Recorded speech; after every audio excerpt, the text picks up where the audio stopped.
What is going on, everybody? Welcome back to Beneath the Hood, episode 6, I believe. Hello, my name is AC Johnny.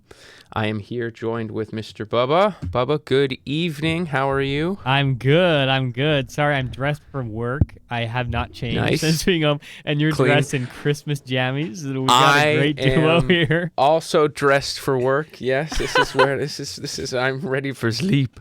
But no, I can't sleep yet. We have important things to talk about. So, guys, at the moment of this recording, we are almost to the hour, 3 weeks from the release of Assassin's Creed Shadows. We're almost there. No more delays. I think this is it this time for real. So, in honor of that, we wanted to go back a little bit and give some background on what's going on in Assassin's Creed, because it's been a long time since we got any real story, dating back to Valhalla 5 years ago. And even before that, like, the Valhalla story was started in 2017 in Origins. So what Bubba and I are going to do today is go through mainly the modern day thread that follows Origins, Odyssey, and Valhalla. Because we believe that the modern day will not only be present in Shadows, but be a pretty significant portion of it. So, but Bubba's the lore guy, so he's your master of all things Assassin's Creed lore, which I have played the games enough to understand the basics, so I can pull my weight, but Bubba is the encyclopedia of Assassin's Creed. Well, so a lot of you guys, watching, I was gonna say at home, but watching wherever you are, probably relate to Johnny, where when you play these games, you don't pay attention to the modern day, especially the new ones, because back in the early games, like the Ezio games, they were forced. Like, you had to know what was going on in the modern day, and most of those were like cutscenes, like long form cutscenes with like maybe a little bit of play here and there with more cutscenes after. So everyone kind of had a pretty good idea of what was going on in the modern day because they had to. But at the same time, Ubisoft had complaints about like, hey, these modern day parts with Desmond, fighting dudes in a parking garage is not when I want to go back to Ezio. And so they eventually, we're gonna save all of the modern day and the ISU talk and all that for another episode. But today, we specifically want to talk about the RPGs and essentially the modern day reboot, because there was almost like a soft reboot after Syndicate, where, there's no more Desmond, there's no more first person, Abstergo guy. It's Leila, and we're introduced to Leila in the modern day in Assassin's Creed Origins. And that has gone through since Valhalla, and there actually was not a modern day story in Mirage, and we will talk about that. But a lot of you guys, I'm sure, just like Johnny, play these and you don't really focus on the modern day, even if it is more apparent in the game. I'm the same way with Halo, actually. Like, I've played most of the Halo games and I grew up with them. I didn't know what was going on in the story. I knew there were some badass scenes where he's like, I need a weapon, it's like, you got the classic scenes, but I don't actually know what's happening in the story. There's a lot of political intrigue there that's over my head as a kid. Even now, I'm like trying to pay attention and it's like, I don't know what's going on. And so totally understand if that's you. But there's the other side of people like myself that, hey, I want to know what's going on in the modern day because I find it very interesting and it kind of adds depth to that lore. So we wanted to make this video specifically going into where are we at going into Shadows? Because like Johnny said, there is going to be, we assume, a new emphasis on the modern day, especially looking at where Valhalla left off and what they did there. So, that being said, we have to start off in Assassin's Creed Origins. So in Assassin's Creed Origins, we meet Leila Hassan, who is the new modern-day protagonist. She was an employee for Abstergo, and Abstergo, of course, is a front for the Templars. They're a massive entertainment mogul and business corporation that it's a big front for the Templars. And Leila at the time was working on one of the Animus teams, and she specifically was part of a team that made a new Animus. So before the Animus, you had to get a physical person, and abduct them and imprison them, and they have to be alive for this. They can't be dead, and they need to be a direct descendant of the person that you're trying to go back into their memories to view. So, like when Desmond Miles would go into the Animus to look at the memories of Altair, he was like almost reliving them in his mind, and so that's why there was that bleeding effect of him gaining their abilities and their skills, because it's really going, it's like almost like a dream that's very real for him. But the Animus is recording the whole session, right?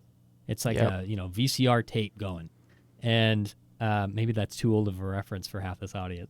I got it. Good. Yeah. But it's recording the whole thing like a tape, and the Templars are using it to try to get information about the Pieces of Eden.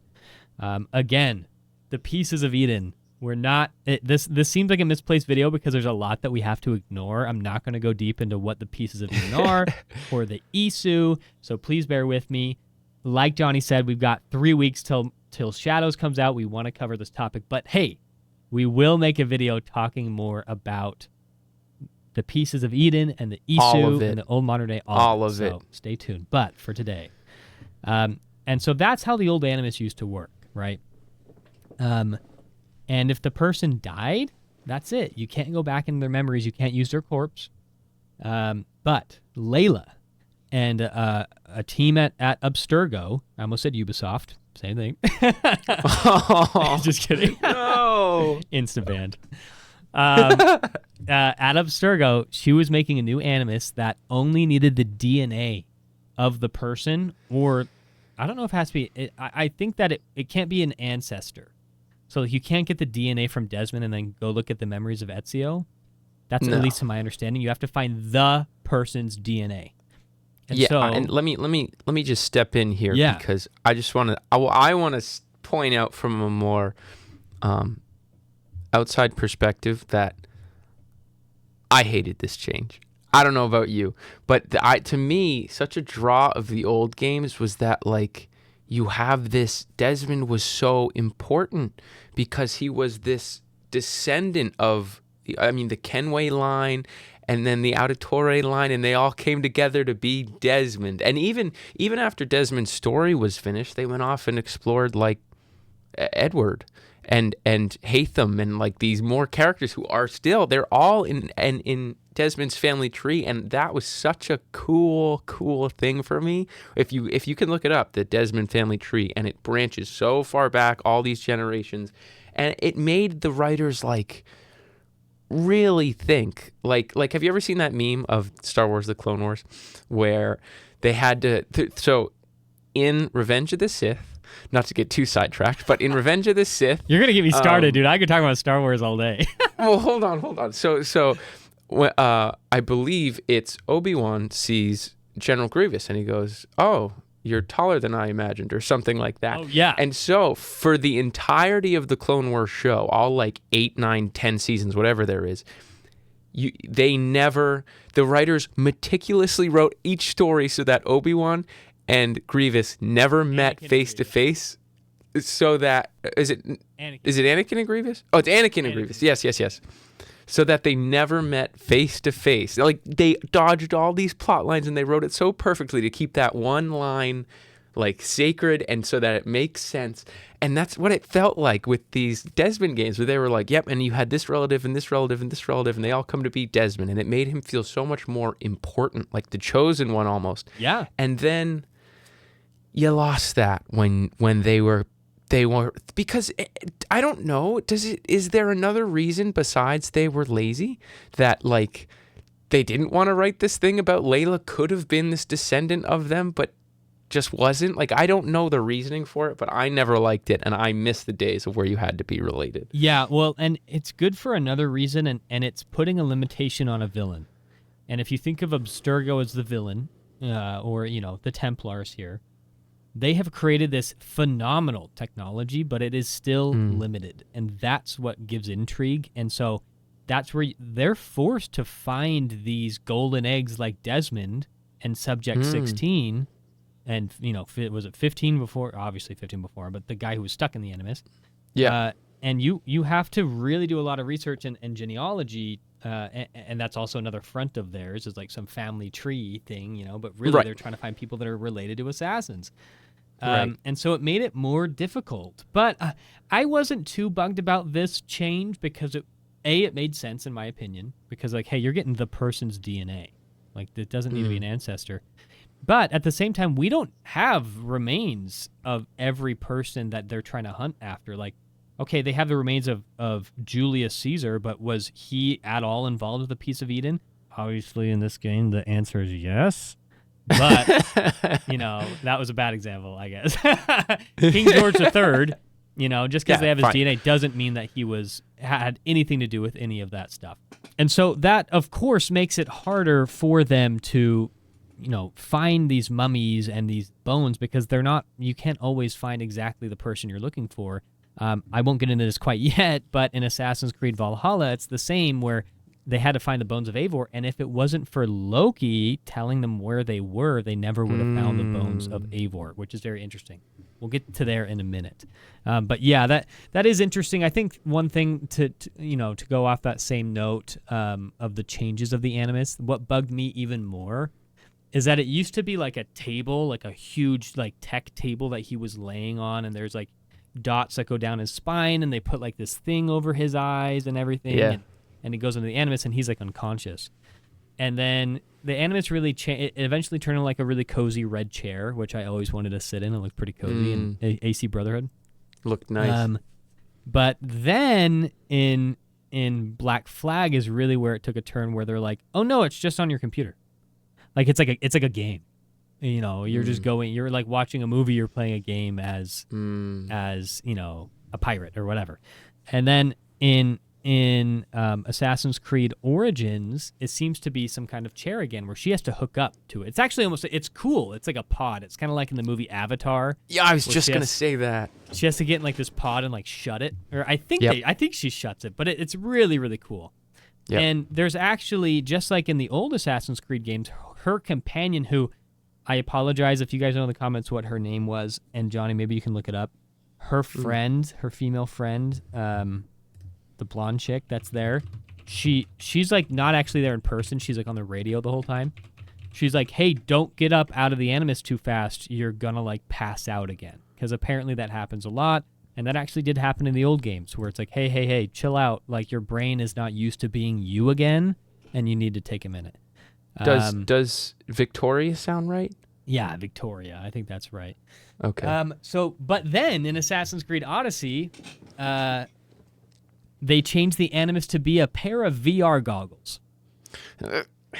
I am not kidding. It's literally like an Oculus Rift, and they have an Abstergo Entertainment sign on the front of it, and she's just like sitting there with her Oculus on, going into the memories of this Animus. I'm like, you're telling me that the Animus, which is a pod that you have to sit in, is now this?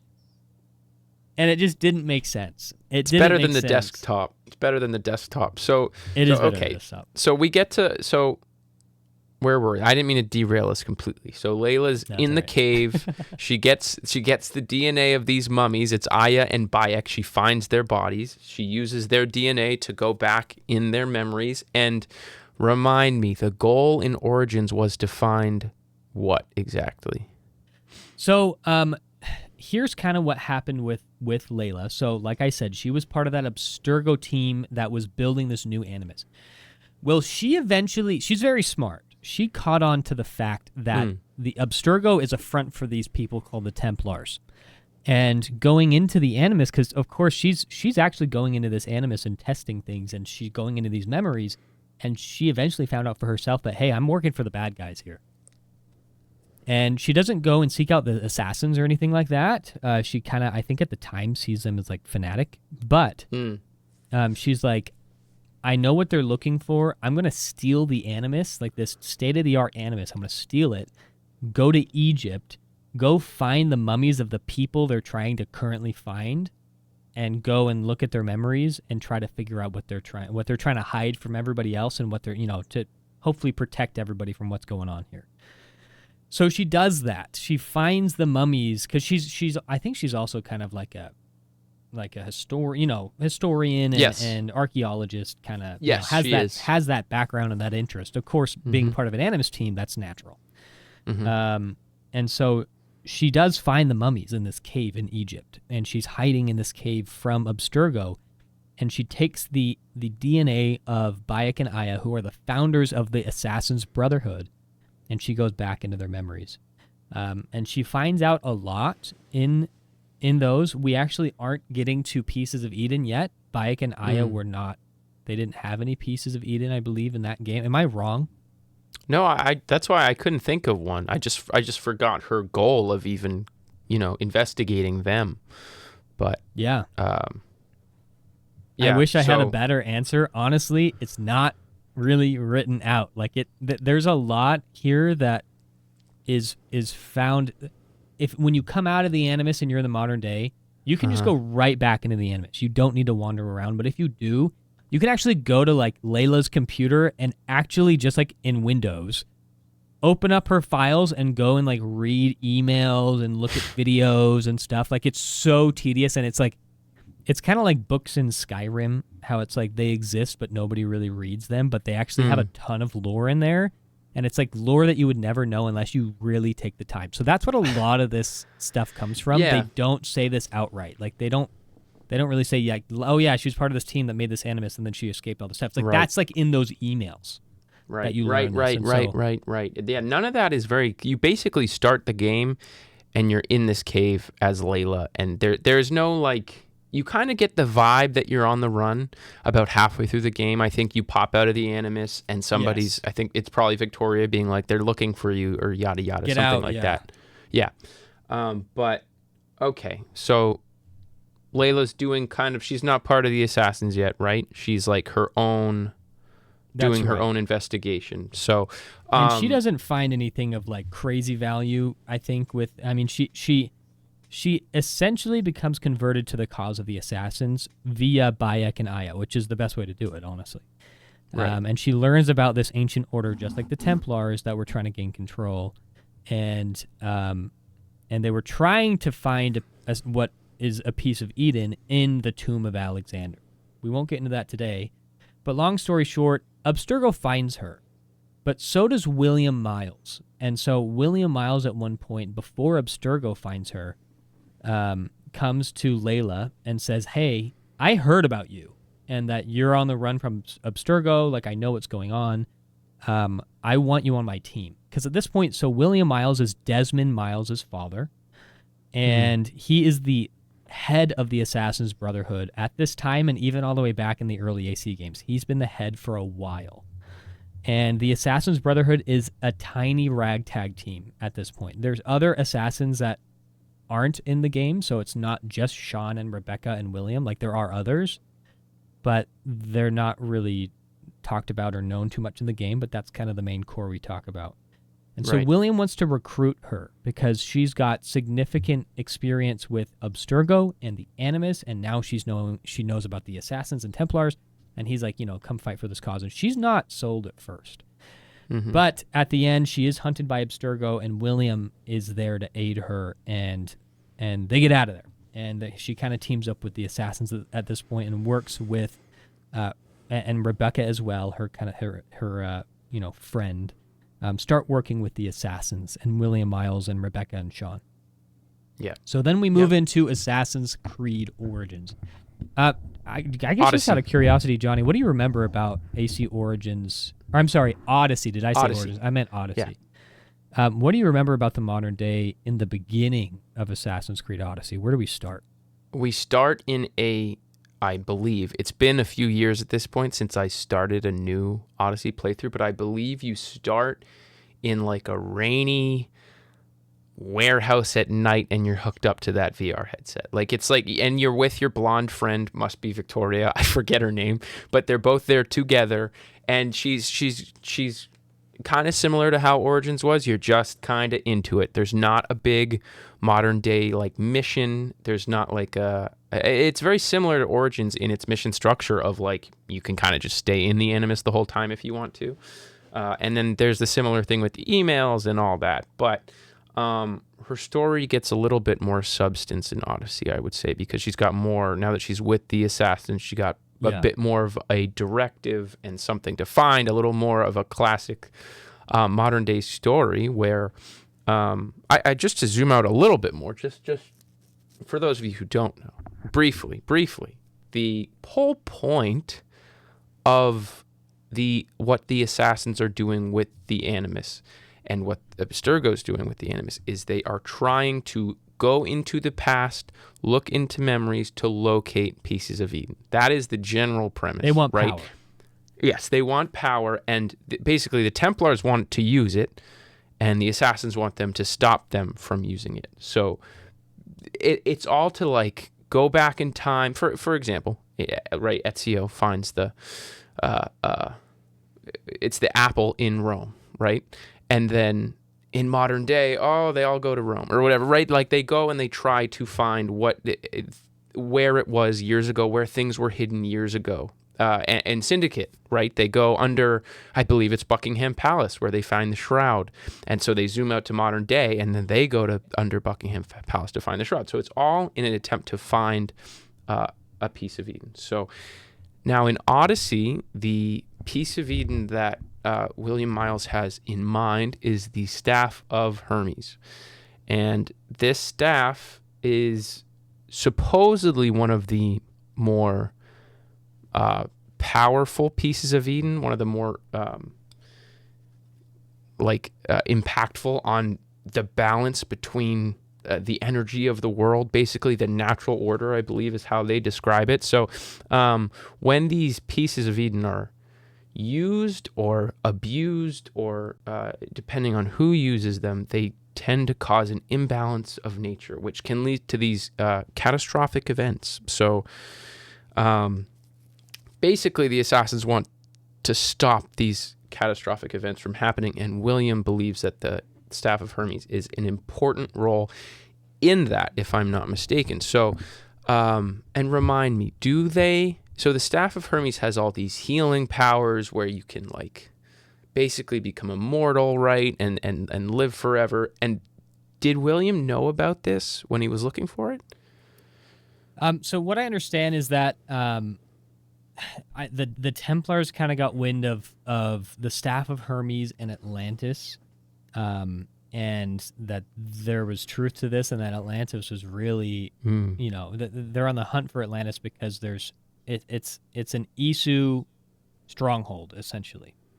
I don't think it's explained exactly who found this information first. I'm assuming they were just kind of in the Animus and were starting to learn about it over time.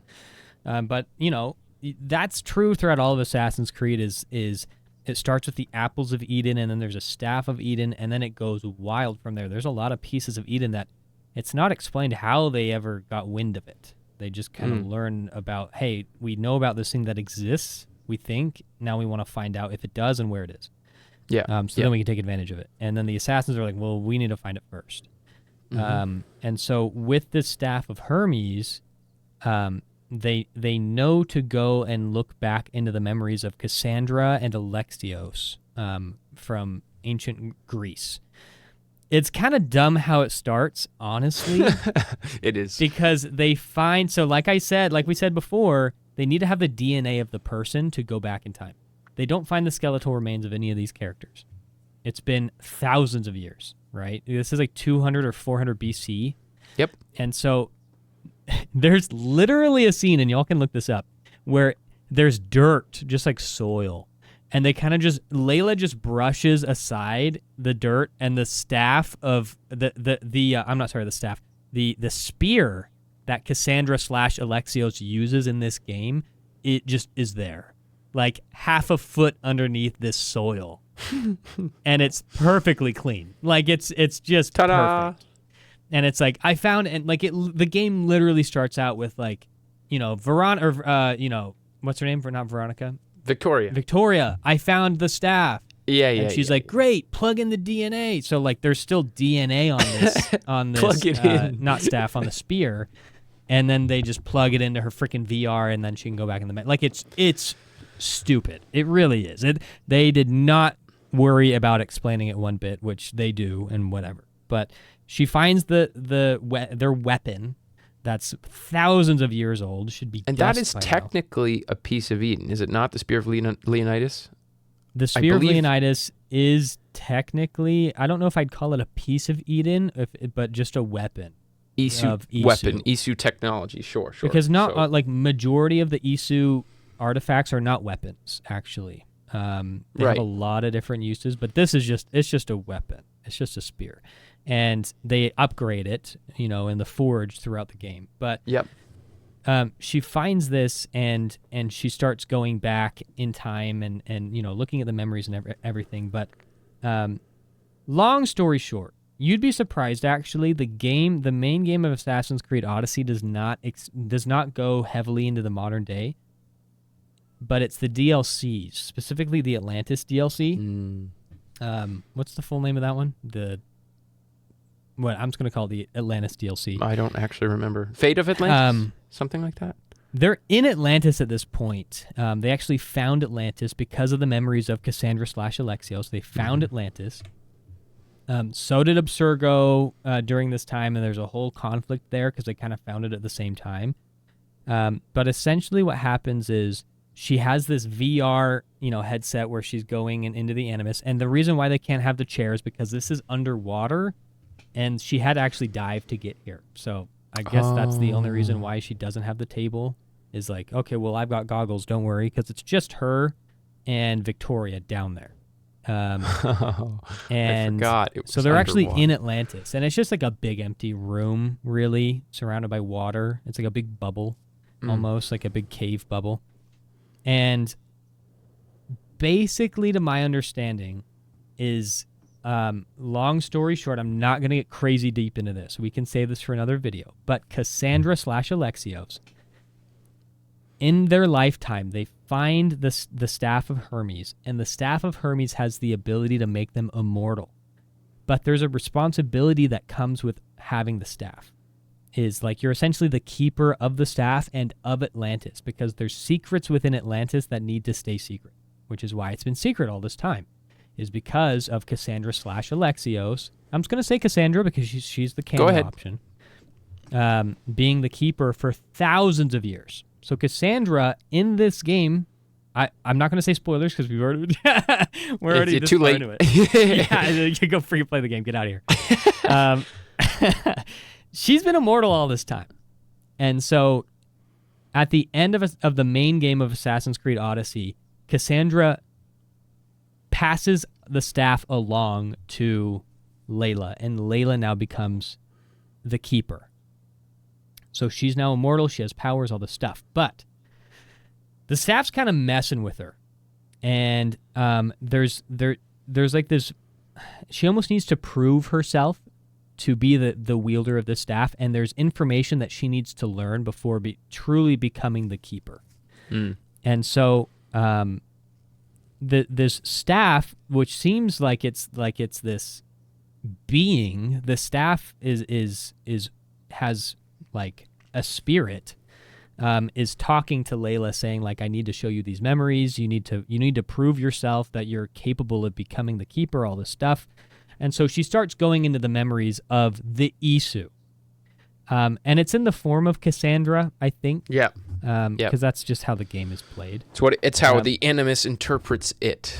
Yeah, right. Because Cassandra, so it's kind of like a Inception thing, because it's actually Leila going into the memories of Cassandra. And Cassandra was the one that had to prove herself in these trials, these memory trials, to become the keeper of the staff. Yes. So she's doing this third party. I don't know why. I'm pretty sure it's explained because she's actually physically not capable to do this herself. Because Cassandra was mostly Isu. She was like a god. And so she had so much Isu blood in her that she could actually handle this process. But it's explained that it's a very hefty process, and she might die unless she can do this via the Animus and not die.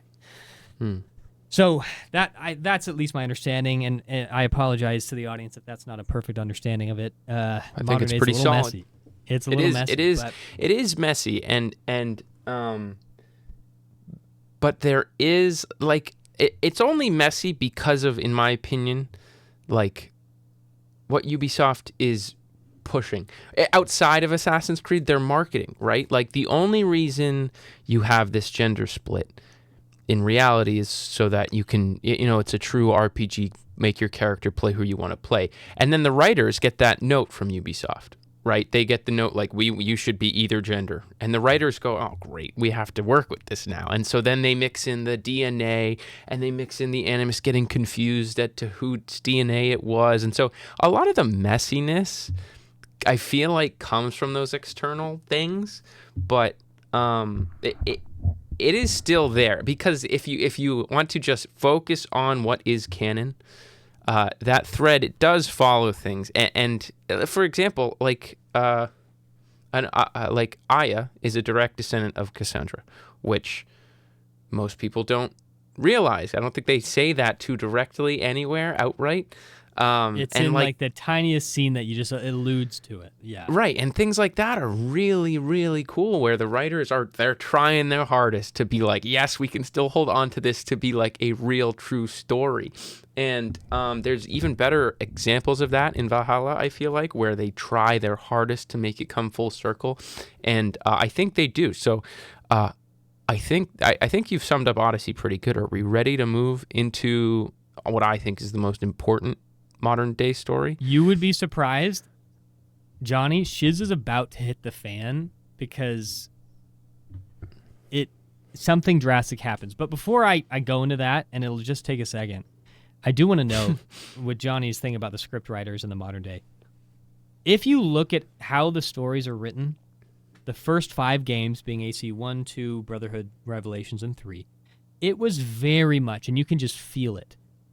The writers of these games said, let's make a story about a character named Desmond, not a character named Altair, not a character named Ezio. Yes. And they said, let's find some historical characters and places that would be fun to play as to tell Desmond's story. And they play in tandem.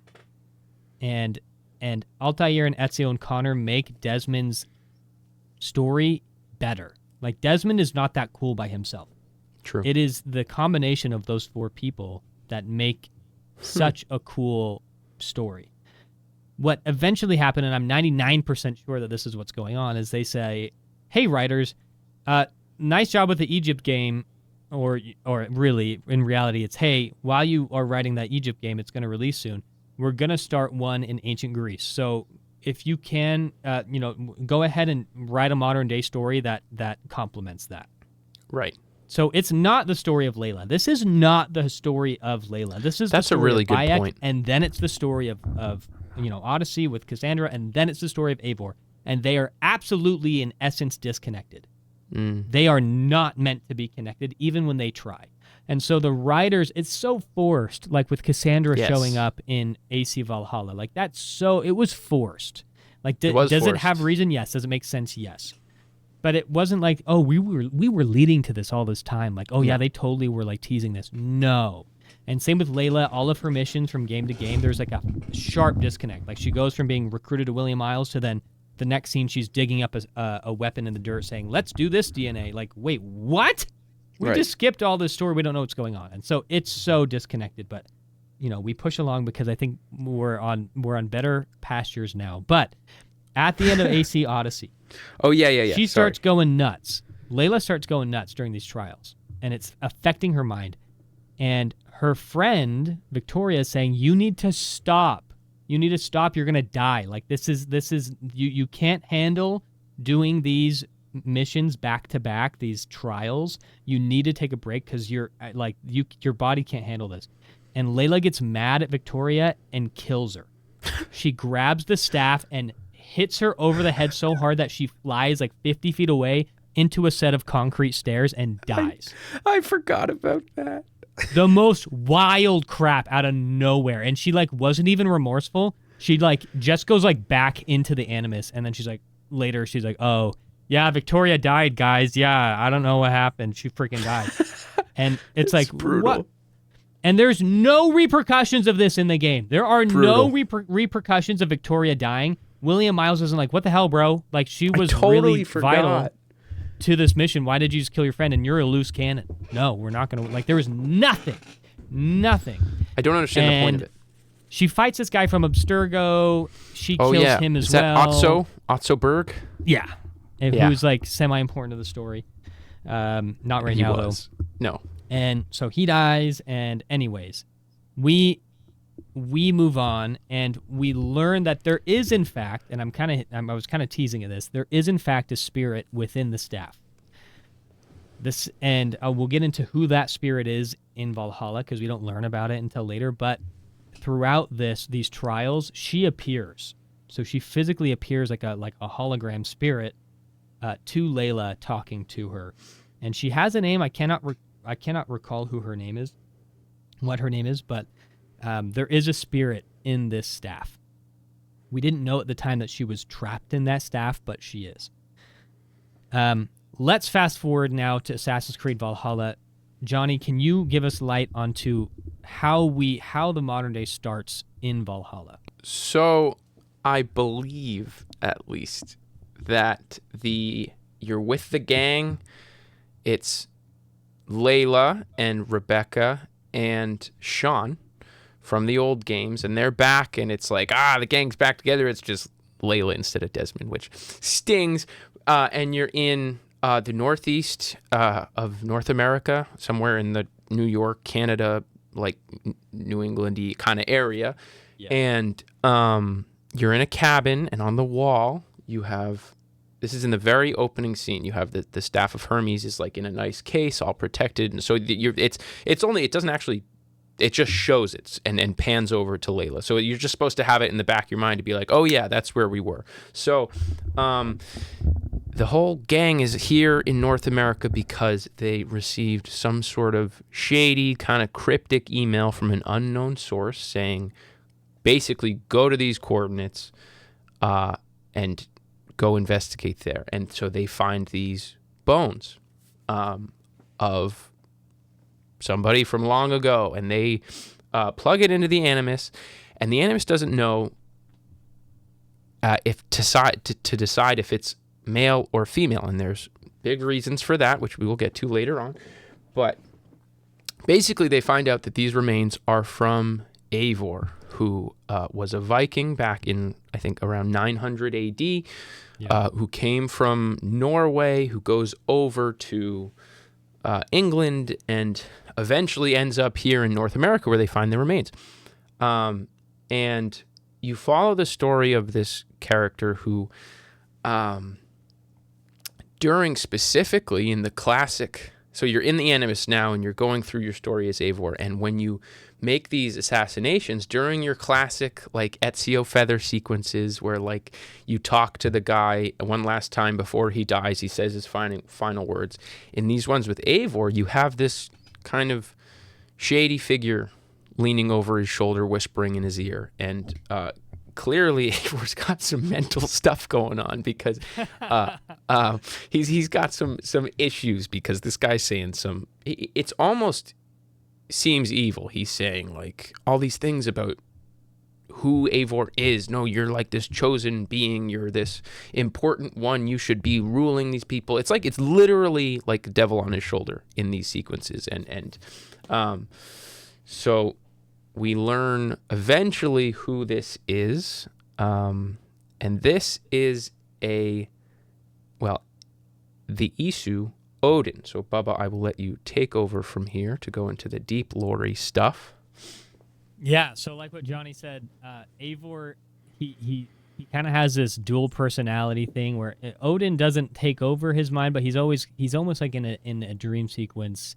He's always there when he makes certain assassinations. You know, there's always kind of that assassination cutscene.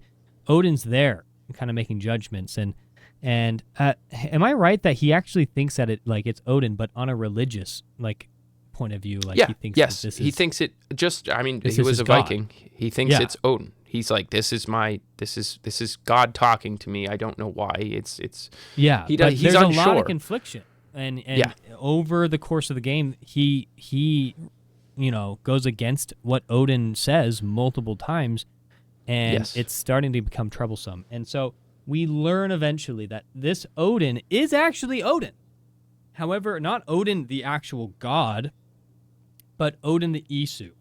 And so just to like quickly cover, back in Isu days, there were a lot of factions of Isu and also like nations of Isu, we're assuming, all over the world. And so when the end of the world was coming, of course we know from Assassin's Creed, 1, 2, 3, that a faction of the Isu tried to make a giant shield around the world to save themselves. And Minerva actually goes over this. The Isu Minerva talks about there were many ideas talked about. Some people talked about, shielding the earth. Some people talked about building, tunnels under the ground. People talked about different things. And so the shield wasn't powerful enough. And so they tried to make the shield just cover a certain city. And no matter what happened, they couldn't get it figured out in time. Too many politics, and they died. But that was just that faction. And so a lot of other factions had other ideas. And specifically, this faction of the Norse ones, the Norse Isu, came up with technology called the Sage Program. And this gave them the ability to upload their consciousness, essentially like their DNA, into something called the World Tree, where then it is somehow, then their DNA is passed down through the humans. Because humans and Isu at this time coexisted, but the humans were essentially slaves. Right. And the Isu were superior in every way, especially physically. And so they said, okay, well, the humans will likely survive. There's not a lot of Isu, but there's a ton of humans, and someone will survive, and it will be the humans, and they knew that. So let's put our DNA in the humans through this technology, and they essentially become reincarnated over time. It's not every generation that they're reincarnated. It seems almost random.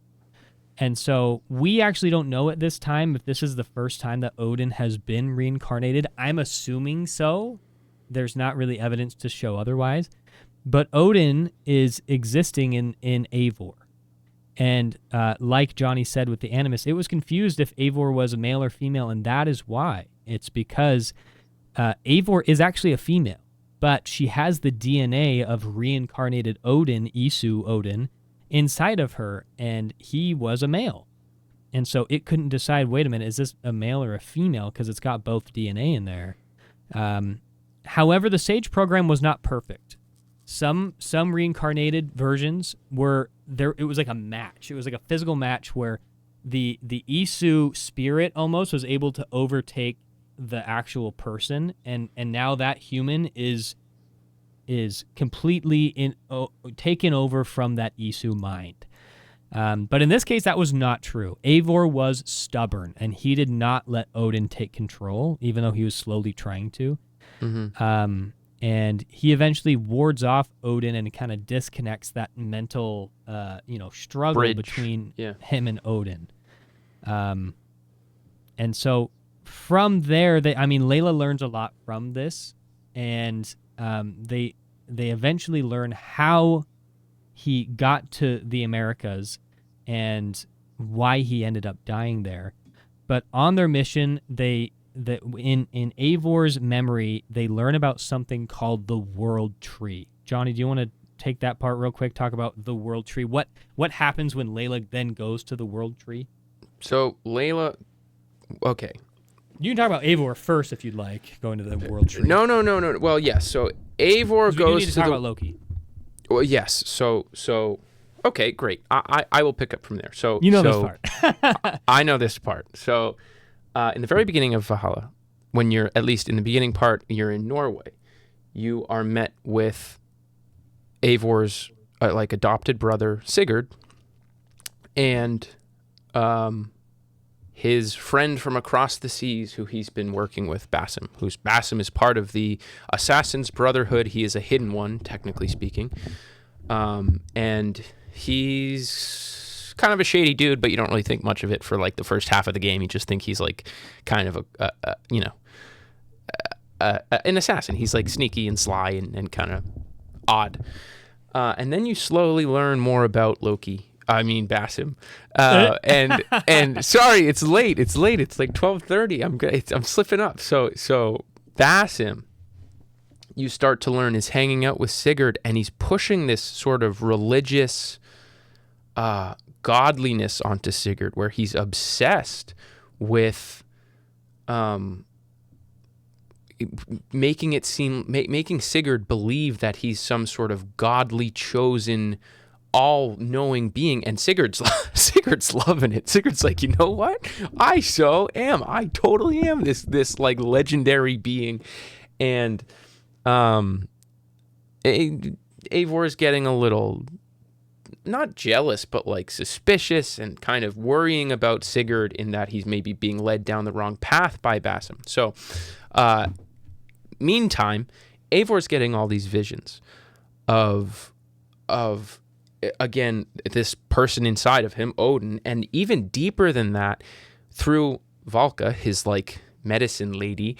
She's giving him these potions, which this is like one of my favorite parts of Valhalla, where very similar to what you were talking about in Odyssey, where Cassandra was like going back into the ISU times and proving herself or whatever, so that it was like Leila going into Cassandra, who is going into that further one.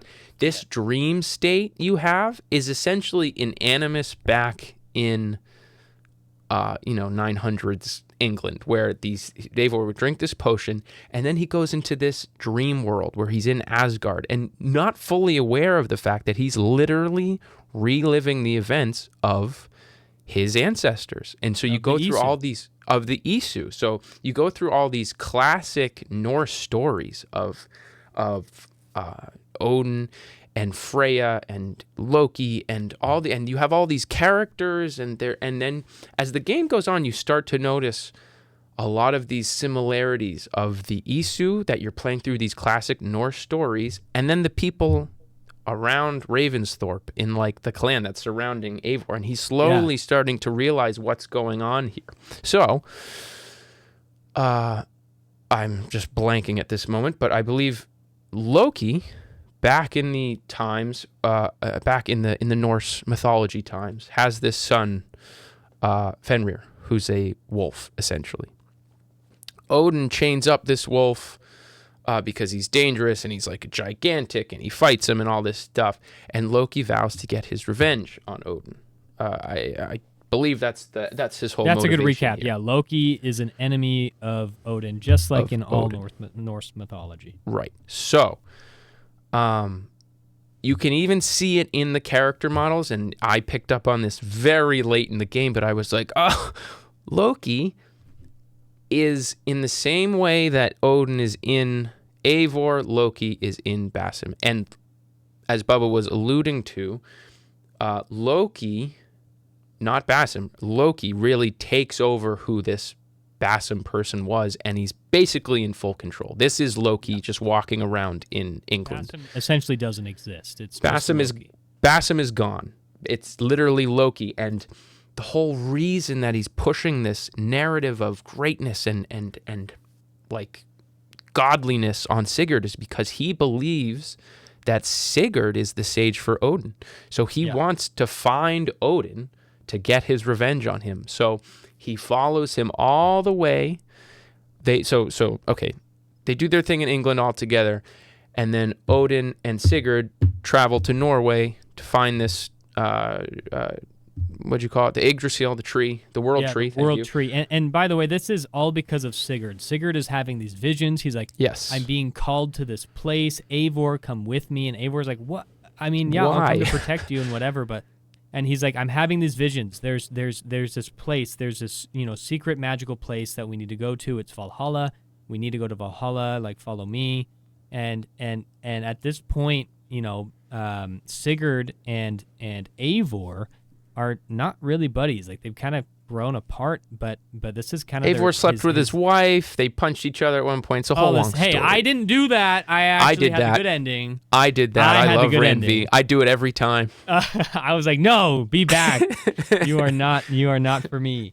But he follows them to protect them, and he's like, you're going crazy. But then they actually find an Isu temple, and in that Isu temple in Norway, hidden in Norway, in the mountains of Norway. Under a mountain. Under a mountain is this giant open cave with a big technology tree. Like a spider. That is the world tree or Yggdrasil. So keep going. Yes. So, very quickly, Eivor is starting to realize what the hell's going on, and through all this Odin stuff going on, and basically the function of this tree is to stab the person. I don't know how it works exactly, but it like picks them up. It like stabs them in the back and lifts them up and makes them look like the Emperor in Rise of Skywalker. And don't even mention that movie. So, Basim, unknowingly to Sigurd and Eivor, followed them there, or Loki, I should say, follows them there, and he very quickly realizes that he was wrong and that Eivor is Odin this whole time. And so a fight breaks out. And the reason why he was thrown off, and this is really interesting for me in the story, is because he was looking for a man. He had no idea that Odin could be reincarnated as a female. I never so that's put that why he together. thought Sigurd, but in the end, Sigurd was Tyr. So Sigurd was a sage. A sage, yes. But he was a sage of Tyr, and the relationship was different. He wasn't seeing visions of Tyr, but he was having like almost like these compelling. It was almost like he had a dual personality, because he willingly even chops off one of his arms because Tyr also was missing an arm back in the day as an Isu, right, and in Norse mythology. And so he willingly chops off his arm because he thinks it's his destiny. So he has this weird, like, he almost goes insane. And it's so kind of like the doesn't bleeding actually effect. I mean, communicate that with is the Tyr. bleeding. That's the bleeding effect, 100%. That's the bleeding effect, Which yeah. is so cool. Let me just fanboy for a quick second. This is why all the stories we just passed with Origins and Odyssey, they're whatever, they cooked in Valhalla with the modern day. And most people didn't even make it to this point because we are literally... Yeah. We're in hour 75 or 80 at this point We are. in the story. So if you guys haven't played it, I'm sorry for spoiling it, but you are missing out. It is a hell of a job by the writers. So that's so funny because I always play as male Eivor. I never put that together. That's why he was looking for a man, and then he figures it out because of the scar on his neck. So they're fighting and they get really close, and he's on top of her. And he sees on her neck that there's a bite mark of a wolf, and that is an obvious sign because Odin had that same scar from Fenrir, his son, the wolf, which I don't know the Isu equivalent of the wolf, because like in the Norse mythology, it was the wolf. I don't know who Loki's son was in the Isu world. It wasn't. I can't imagine it's a giant wolf. That was just the fantasy version of it for Eivor's understanding. That's how that's how this is how what is really cool about this whole Isu thing is they're supposed, this Isu race is like the real, in Assassin's Creed lore, those were real people. And then these Norse mythology stories and Greek mythology Roman, all these stories of these gods, they are supposed to be different cultures' interpretations of these Isu precursor people. So like Loki was real, Odin was real. They weren't these Norse gods, but the Norwegian people interpreted them as such. So all the stories you go and relive aren't actually what happened. They're just they're how it's how Eivor's Norwegian mind interprets it because he knows those stories. And so that's the same with I think that's such a cool thing, and this whole sage thing and with these gods is such a great storyline. I think it's so interesting. It's like an Animus within an Animus. And anyway, what happens at the end? Remind me. Basim gets... They're now at the tree. Both, I think, both Sigurd and Eivor get connected to this tree. Like I said, it's a big mechanical thing with limbs, and they kind of enter the center of it, and the limbs come down and grab them and stab them in the back and lift them up. And so they kind of go unconscious. They essentially die. And they go to Valhalla. Sigurd thinks that this is Valhalla because now the tree is in their minds and they're in Valhalla. Like they're actually like, you wake up and you're in Valhalla, like you're in heaven. It's like an eternal battle where they feast every time, and then Eivor's starting to he's catching on to the fact that this isn't heaven. It's like Groundhog's Day. His dad is there, and he's like, well, hold on, my dad died a coward. He did not die fighting. He surrendered, and people who surrender don't go to Valhalla. So this cannot be Valhalla, and he's trying to tell his friend Sigurd, this is fake. Like something's going on. Wake up. And they forgot about, like, I think their memory kind of got wiped from what happened with the tree. It happened so suddenly that they weren't like, we're in a machine. No, and they thought obviously they died. They didn't know what machines were. These are Norse people. Right. And so they're stuck in here. And in order to get out of this, Eivor needs to kind of fight Odin within himself, in his own mind, because this is all happening in his mind. And Odin is trying to trick Eivor into thinking that this is Valhalla, because Odin wants to be exactly where he's at in the World Tree. So Odin really wants what out. the World Tree is, it's not Valhalla. The World Tree is, think of it as like a massive data cloud storage, where it's like the memories of the Norse and like the Sage program exists within this tree. Like this is like a big data cloud for ISU. Yeah. That's really what it is. It's true. And so he gets out. He defeats Odin in his mind, and the tree lets go of him.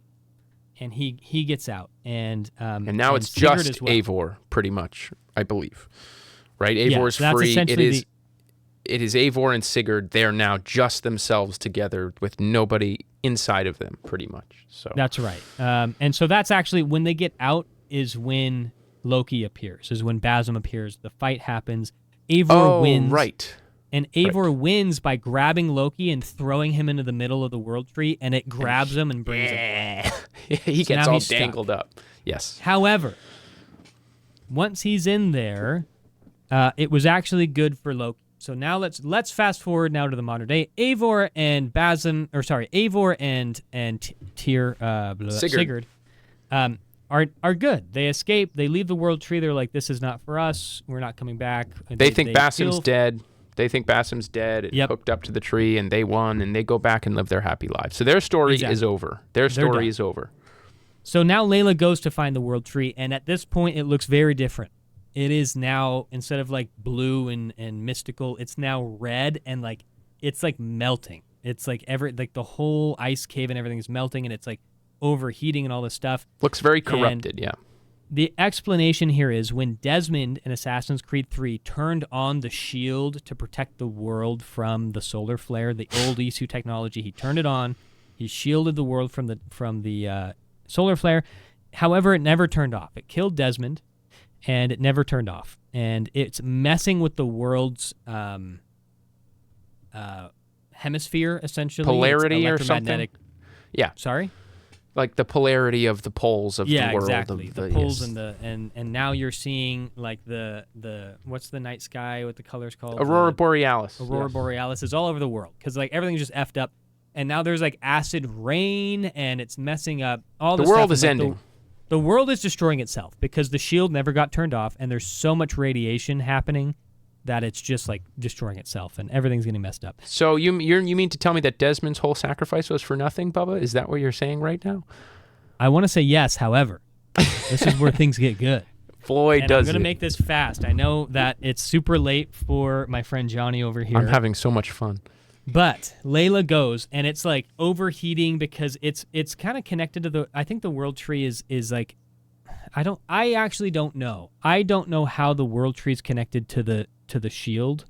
The shield. I mean, they're both in North America, but this is not the same ISU temple that Desmond was in. These are two different places. Well, no. So, I think you're just supposed to be. So, what I didn't mention at the beginning, Leila and her group of assassin buddies are under this like urgency, like something's wrong. Like the world, they see the Aurora Borealis in like North America. Like things are going wrong. They're very well aware that like the shield is falling apart.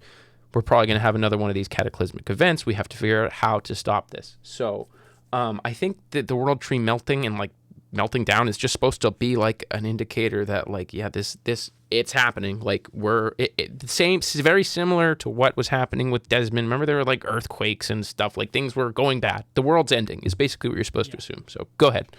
Well, and I'm pretty sure at this point, so the mysterious email that they got in the very beginning to say, go to this place and find these bones.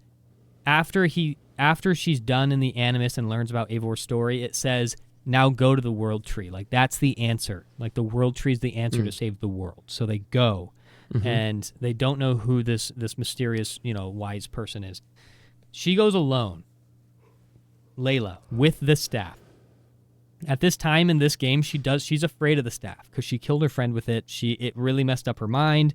It's like the ring from Lord of the Rings. It's like the ring, 100%. Yeah. Totally corrupted her, so she doesn't want to use it, but she brings it to be safe because she's immortal with that thing. She cannot die, even if she gets her head cut off, she'll grow a new one. Right. Maybe. Unconfirmed, but go ahead. Unconfirmed. Bubba confirmed. So she goes to the world tree, and just like it did with Eivor, she walks up to it, and it grabs her. And it puts her in, rather than in Valhalla, because she's not a sage. She doesn't have anyone trying to trick her. It puts her into the world tree, into, the quote-unquote ISU database cloud. In there, she meets some people. Oh boy, does she. She meets Basm. Because Basm's skeleton, he's mummified, it's not just a skeleton, it's almost just a skeleton, it's just like a mummified corpse, is still there. She saw it. He's still there. He's hanging there. In the cloud, she meets him, which has got to be trippy. He's there. His memory, his mind is all intact there. But reminder, this is not Basm, this is Loki.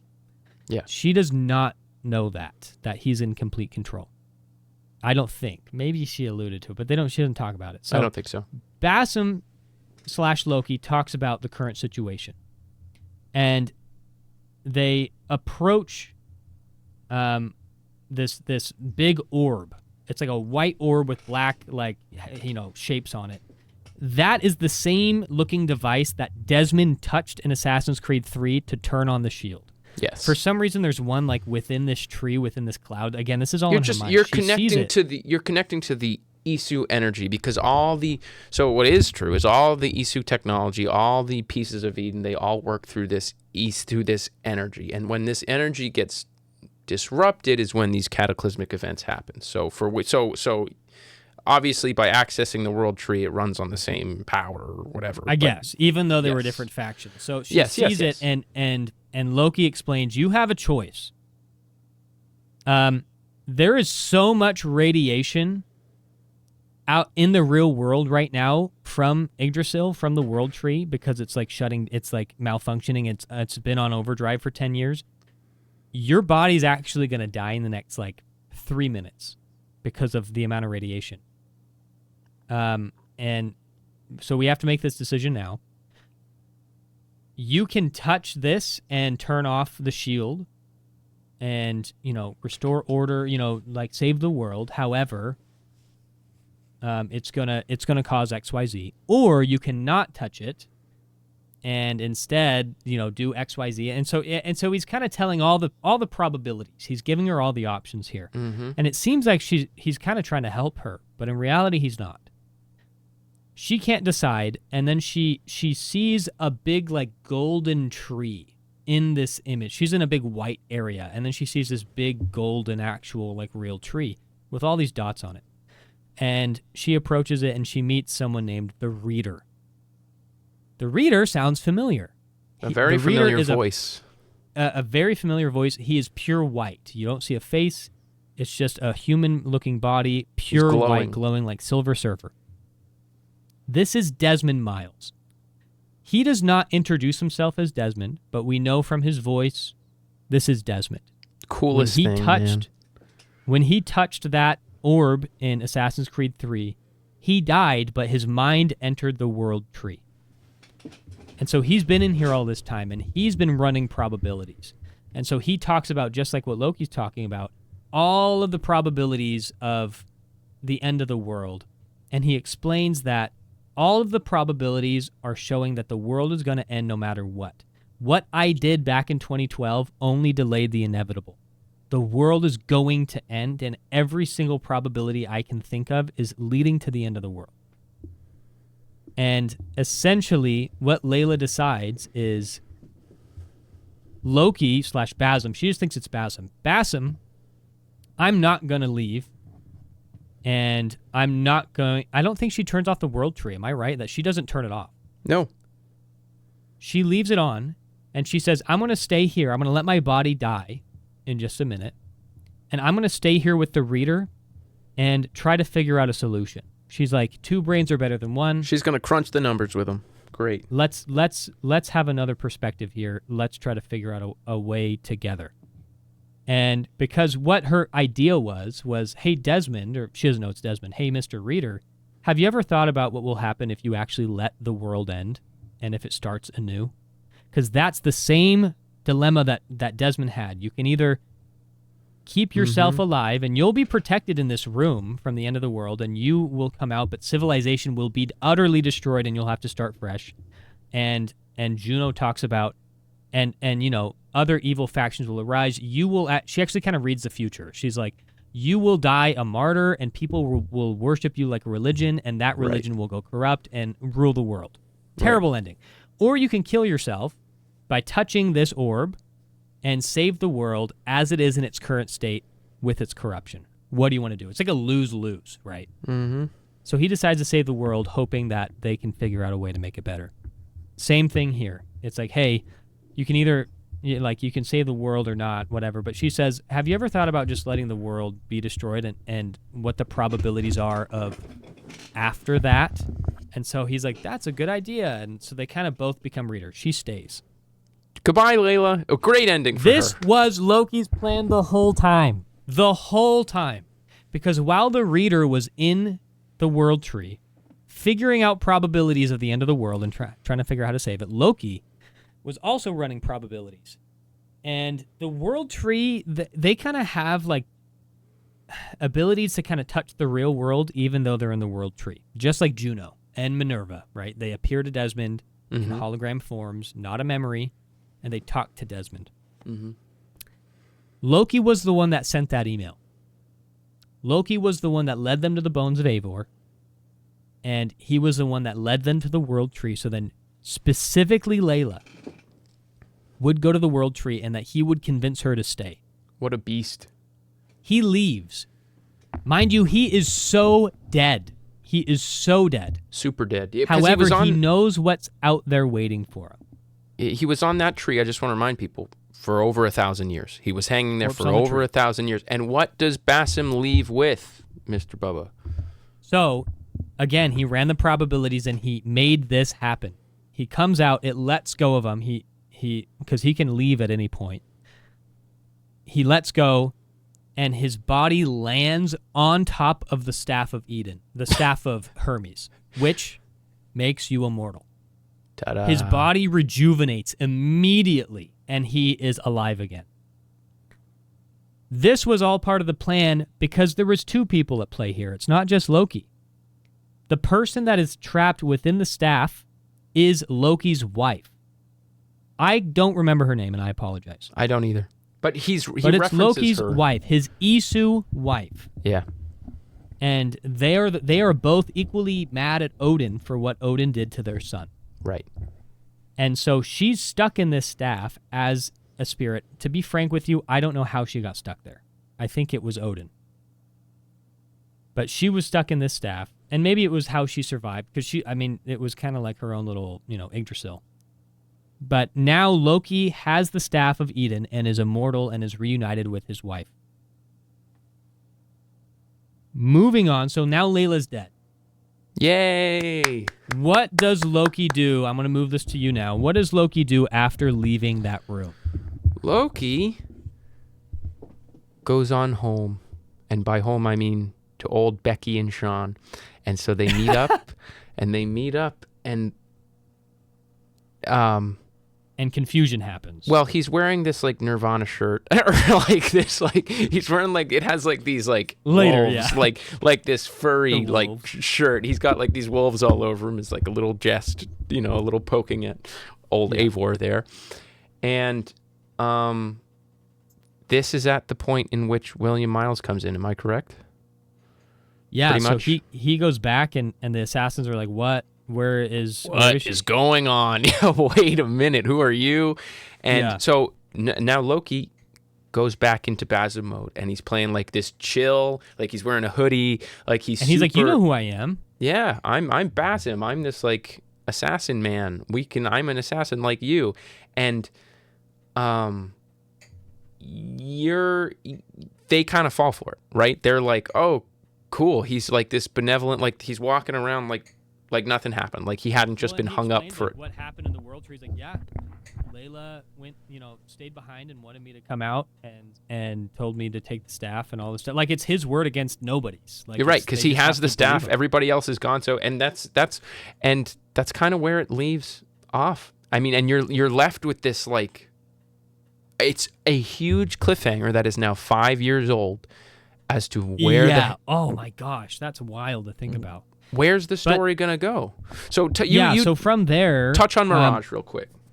Yeah, so it goes into Mirage, and so at the dead end of Assassin's Creed Valhalla, they don't know if they can trust this guy. I don't think how aware they are of him being Loki. I think that they do have like an idea that he's a sage. I'm assuming. I just don't think. But regardless, like him very William much, Miles is a very smart man, mm-hmm. and Basim's trying to explain. He's like, "Look, guys, like I am an assassin, just like you guys. Right. We were not called assassins at the time. We were hidden ones, but you know." I know from being in the World Tree what has happened all this time. And the assassins have really lost their way. And I want to help you rebuild them to what they once were, the glory of, because we're in a mess. We got to fix this.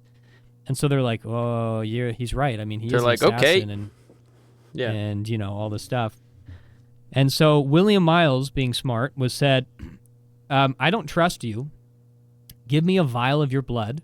And I am going to go into the Animus and look at your memories.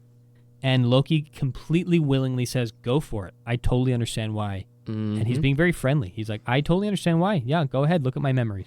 Learn about me. And he does. And that's what Mirage is. And even though Mirage doesn't have a modern day cutscene in that, that's what's happening. We actually don't know if it's William Miles himself going into the Animus, or if it's another person, or if it's, heck, even one of the techs, you know, like Sean or Rebecca. We don't know.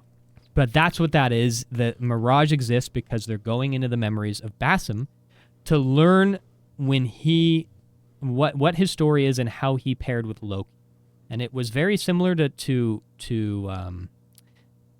Odin and Eivor. However, at the end of Mirage, he accepts Loki. At first, he thought it was a djinn or like an evil spirit, but he eventually figures out that he doesn't know that it's Loki. There's never like. It's always this shady black figure. You actually never see his face. It is a djinn. It's a demon. He knows it's like inside him, telling him things, and he can't figure it out. And basically, and so the whole story of Mirage is you're playing it after Valhalla, and at least my reaction at first was like, Basim's kind of like a good dude. Like he's a chill, moral guy, and he goes through his assassiny stuff. And slowly you see him starting to lose that fight that Eivor actually won against Odin. And Basim's starting to like give into this more evil, like Loki side of him. And at the very end, it's one of the coolest parts of the game. His bird, which is flying around him all the time because, you know, all the hidden ones have their birds and they all work with their birds and all this stuff. At the end, when like Loki fully takes over, it's never like said like, I am Loki now. You just see like, the shadow takes him over, his voice gets a bit deeper, and the bird flies away from him, signifying that, like, Basim's gone. Like, that is what over. Does it do before it flies away? I don't remember. You don't remember? He calls for his bird, and it comes and it scratches at his face. Oh, yes. And then it flies away. And then it flies away. Yes. So it doesn't recognize him anymore at all. Right. He is signifying that Basim's basically dead, or he's just buried, if anything else. Maybe he'll come back. That would be cool. Well, and it was willingly, and that's part of Loki's, you know, Odin tried to forcibly, you know, brute force Eivor to obey him and let him take control. But Loki was super sneaky, and how he did it was by making up this character named Nihal. Yep. And Nihal is this fake imaginary friend that Basim has that Basim thinks is real the entire time. Very Fight Clubby. It's not until the dead end of the game that you realize that this is not a real person. It was an imaginary friend that Loki created in his mind to eventually sway and convince Basim to do what he wanted him to do, and he completely gave in. And so at the end, he is like pairing with Nihal, and they kind of become one. And what that's showing is, no, Nihal doesn't exist. That's Loki. And Loki just played Basim like a flute. Yep. And completely took over and let him give him control. Yeah, it was in my opinion, it was really well done. But I think so too. It was confusing out of the gate. But they needed some modern day to back it up. But I think that story of like, how did this assassin become this evil dude? I think it was really well told. So here we are. That's literally where we're left, guys. It's like I said, it's been 5 years and we know nothing more about what Basim wants. Basim's whole plan is still up in the air. Nobody knows a thing about it. Yeah, and so, Bubba, what I want to ask you is, I have two questions. Yes. Two questions. I'll start with the first one is, well, they kind of go into each other. First, I wonder how they're going to do the Animus, because now in Shadows we have two people. So how's it going to work? Is it going to be like Aya and Bayek, where you have these two, maybe they died right next to each other and they're using this? Or I don't know. I'm interested to see what they do, because you have two completely separate stories. And the way when we played through it, I loved what they did with the storytelling, where I don't know if this carries out throughout the game, but you play through the events of a certain night with Naue, and then you go back to and play that certain same exact night as Yasuke. So you see what each character is doing at the same exact time. And I thought that was a really cool way of telling the story, to see maybe that's eventually when they'll cross paths or whatever, but you see what they're doing at the same time as each other. So I'm really interested to see how they go about that, because will the person need to be like either switching like Animus is, or switching DNA every 2 seconds, or if they're both in there and they can choose. I'm excited to see how they tell that story. That was more so a question for everybody, but a question for you, Bubba, specifically, is what do you want out of this modern day? Do you want a new character? Do you want a new protagonist? Do you want a new main modern day like killer, like a new Desmond?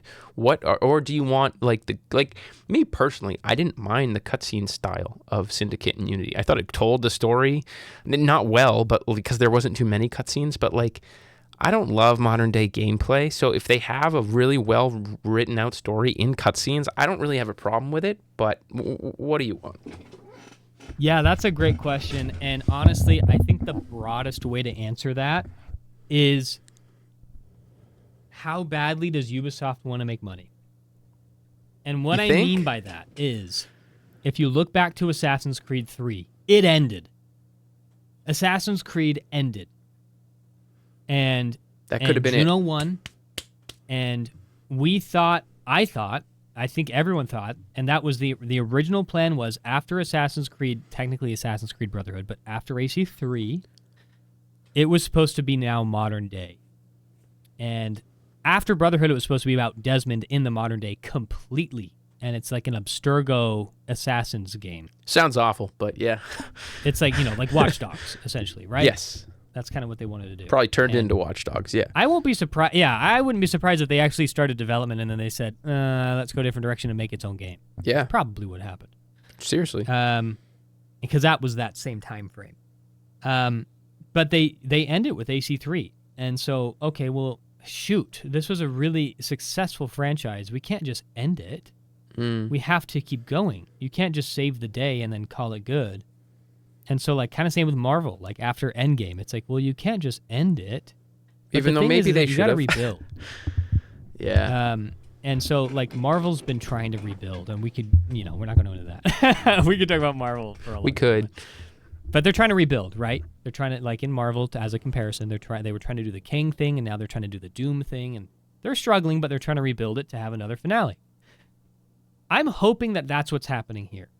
That with Leila's story, it was a little odd that they killed her without her saving the day, but I'm hoping that they actually have some kind of trio happen where it's Desmond, Leila, and maybe another person that all work in tandem, both alive and unalive, that save the day to defeat, hopefully, Loki. I'm hoping that Loki's the bad guy and that he maybe comes in and plays both of them like a fiddle. This is the god of mischief, and we've seen it firsthand. And he had a hell of a plan. I would love to see some kind of duality where he is playing both sides of the game to get what he wants. And I think what he wants is to rule. Like, just to put it frankly, he just wants control. And so he may, like, fake save the world to then put it into his own hands. Yes. Do you have a yes. comment, Johnny? This is going to be very upsetting. I would like to bring up the very real possibility that we haven't talked about yet. I'm going to put it at like swear to God, like a 50% chance. What happens if they like hard cut past him and they don't address him? So that, I don't see that happening. I kind of do. Like, it could totally happen. I wouldn't put it past them and that's what I talk about is essentially, to put it frankly, does Ubisoft have the balls to finish the story? Yep. I think the answer is no. They're going to keep pushing the bill across. They already did it once. They had the end of the world. Desmond saved it. So what do? Well, you make a bunch of other games that had nothing to do with the modern day, where Juno was coming back. Oh no, Juno's now resurrected. Shoot, we don't want to end the modern day. We don't want to end this series, so let's just kill her off in a comic book. That's the second time. That's what I mean. What if they do something? Unsave the world. What if they rip something like that? Like, this could be. I don't think we've considered the very real possibility of them just literally starting fresh again. And so maybe then with Leila, like, hey, let's start again with a modern day story. Oh no, the world tree never got turned off, and now it's breaking the world. We need to save it. Leila's gonna save the day. Oh no, she's not. She died. Okay, and now Basm. Okay, so now Basm's a bad guy, and what's gonna happen? Oh no, Basm's gonna take over the world. Never mind. Let's end him in a comic book. Like there's so many different ways that this could end. However, does Ubisoft really have the balls to end it, because this could possibly be their last Assassin's Creed game ever? I don't think that that's what's going to happen, but this is like a big culmination. I'm hoping that just for the sake of the modern day, if they do bring somebody new into the fold, it's going to be a lame game if it's just Sean and Rebecca and William. 100%. It's going to be lame. God. They do have to bring in some kind of fold. I would love if they actually showed that hey, some time has passed since Leila died, and Loki, we actually started to trust him. And hey, we've recruited a whole band of assassins, and we're actually not doing too bad. It's been about 1 or 2 years, maybe 5, since it's been actually 5 since Valhalla. And just like they did with Desmond, like, hey, it's been 10 years since that happened. Let's keep going. So, hey, it's been 5 years since Leila died, and we've got a good fold underneath us. We've got some side characters. We've got some new main characters. And you know who's going into the Animus? 2 main protagonists. And heck, let's make them a male and a female. And these 2, maybe they're twins. They're going into the Animus, and they're going into the memories in tandem to find, these, and hey, maybe they're ancestors again. Maybe they don't have their DNA. And it's an ancestor of Yasuke and an ancestor of Naoe. Like, that'd be kind of cool. There's so many things that they could do. And I doubt that's going to happen. I think that's too good of an idea for them to actually do. But that's what I hope. I think, listen, in order for Assassin's Creed Shadows to be a success, they need to do what they did in the first games, where they not only like think about, but prioritize the modern day. They need to prioritize the reason for being in the Animus. I've said this before, and I fully believe it. I mean, imagine if we got a new protagonist, someone like Desmond, and every step of what's going on in Japan is done clearly with some sort of purpose, what they're looking for, why we're playing as Yasuke and Naoe. It all has to come back out of the Animus, and we need to have missions. We need to have a reason to be there. Otherwise, it feels empty. Genuinely, I think this game would be a huge success, not only like sales-wise. I think if they have the balls to do this and go back to truly their roots, where they focus on modern day first, I think this game would be well respected. I think people would say, oh, Assassin's Creed is back. I think it would do so much for this game to be more than just a Japan simulator. And I think that's what a lot of people are waiting for at this point, is we've done the Egypt simulator, the Greece simulator, the Viking one. Like, it's really fun, but it feels so empty. There's a reason why I disagree with this, but the most common take on the internet is, Odyssey and Valhalla aren't Assassin's Creed games. That's not because you're not an assassin. It's because you're missing what makes Assassin's Creed Assassin's Creed. You're missing the reason to be in the Animus. Really, it's what it feels like. You need It doesn't help that Leila's the least likable character in history. She's about as dry as Desmond was, but that's fine. And you can't put Desmond down like that. Anyway, come on. Anyway, it's the drama with him and his dad and everything. Yeah, great. He's got daddy issues. Very exciting. But do you know what I mean? Like, it's gotta, they need to, and truthfully, it comes down to them looking past pure marketing and money, because they need to have mystery again. They need to have a story and lore, because the big wigs making all the decisions up at Ubisoft were sitting in their billions, don't give a rat's ass about modern day. What do they give a rat's ass about is little Timmy seeing samurais and wanting to buy it. So the more they push that, the better. But they're not realizing that it's hurting these games so much. And that's what I really just hope that they give a shit enough to bring us back there. But and I think like that specifically, they need to they made the old games kind of like a book series where it's like, hey, there was a beginning, middle, and end here. But then they got greedy and they were like, crap, we don't want to end it. Let's just keep going. But actually, they can have best of both worlds, in my opinion. Look at God of War. God of War freaking ended. Like, they told a very book-ended story. He in the end of God of War, he kills Zeus and he dies. And he essentially wins, but he also destroys the Greek world. That was the end of the story. They had to get really creative to make another God of War game 10 years go by without decanonizing what happened. Right. And so they made up a story that was very interesting. Like, hey, he actually did survive, and he left the Norse world, which was destroyed, and he went to seek refuge in now the Norse world. And they added all this lore that didn't exist to it before.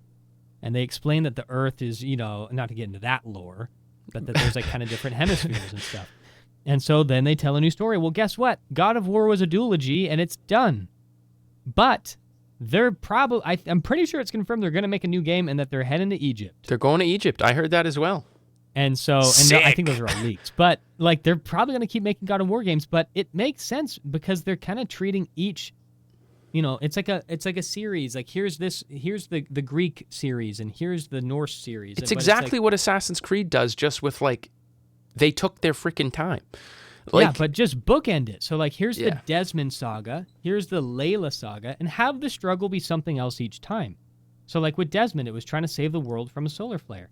Maybe with, I actually think where they were going with Black Flag and Syndicate and stuff was, hey, one of the ISU is now resurrected, and she's a bad guy, and she's like a god, and she wants to rule the world.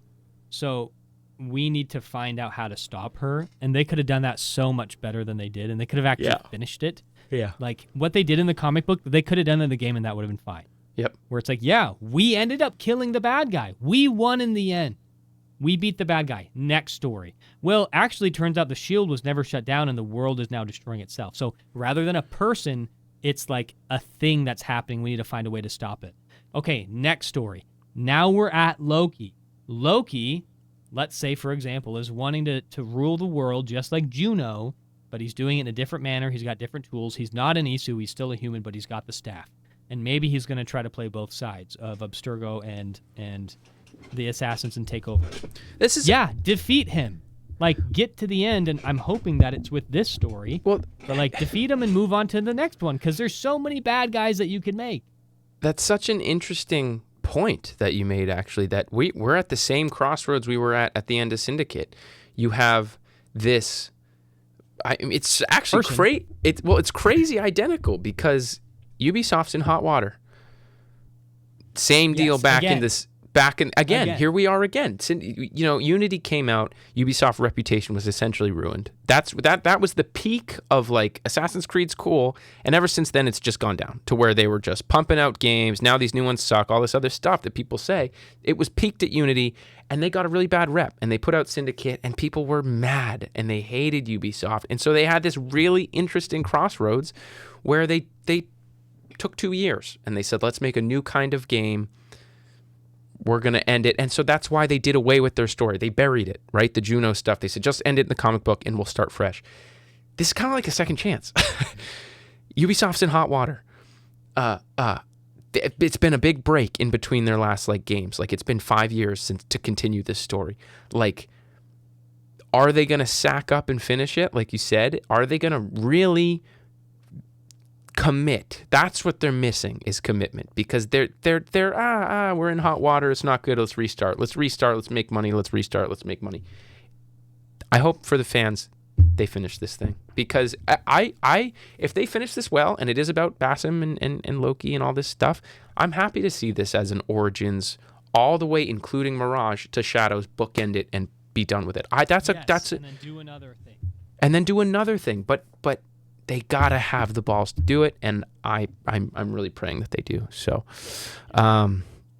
well, I think that has gone on far long enough, Bubba. I don't know about you. Every time Johnny and I sit down to do these, we're like, okay, let's make this one a quick one, 30, 40 minutes, let's go. And then what are we at right now?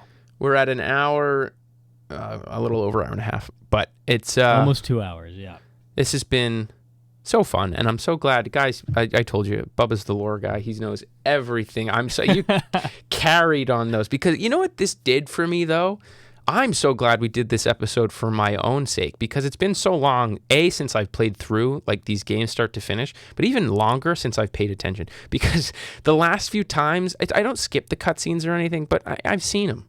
So like, or I'm streaming it or something. Yeah. You kind of ignore it. So this was so fun for me to be like, oh yeah, all this cool stuff. And yeah, here we are, we're 3 weeks out from this 5-year buildup of to what the hell Loki's going on with. So this is very exciting. I'm so very glad we did this episode. Thank you, as always, Bubba. This was so fun for me. Do you have any closing remarks? Anything you'd like to tell the people before we get off here? Well, just another thank you. If you have made it to this point of the video, we love you.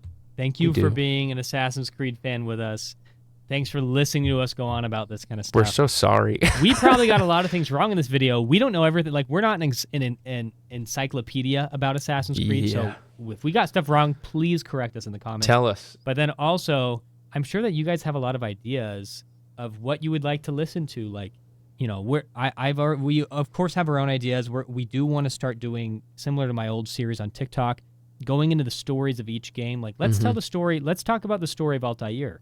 Let's talk about the story of Ezio and each game, and then the old modern day and things like that. Those are all to come, but there's a lot of other topics. So if you guys have an idea of something that you want to listen to and hear us talk about, whether it's about Ubisoft news or gameplay or ranking things or talking about lore, whatever it is, put it down in the comments. But again, thank you guys for all the support, for the likes and the comments here. We love hearing all your thoughts in the comments and all the love and sharing and all this and stuff. So it's been thanks great for making it this far. We're going to keep going, of course. Yes, and on that note, guys, Monday Pod is what we're doing. It's a weekly thing. And these next few weeks, we haven't officially planned it out, but I'm assuming we're going to be all shadows, full, all gas, no brakes here, because yes. I mean, this doesn't happen too often. We got a giant release coming out this month. This is so exciting. So we hope you guys are excited with us. We're going to be all on Shadow. So if you guys have any Shadow-specific ideas as well, like we could put together our like wish list, which we've touched on before, but we go more in depth to what we want or more thoughts on what we played or anything. Let us know down in the comments, because I'm all in on Shadows right now. I know Bubba's very excited himself. So guys, thank you so much for all the support, all the love. Again, if you like this stuff, please leave a like, please subscribe. We're coming in hot. We're not stopping anytime soon. If this went out to like 0 people, I would still be doing it, because we used to do this. Like doing it. We used to do it just together on Unity. We would hop on Unity, play co-op, and just do this for hours. So if you guys like it, please, the support means so much to us. So thank you, and we hope you guys have a wonderful rest of your week, and we will talk to you next time. Bye.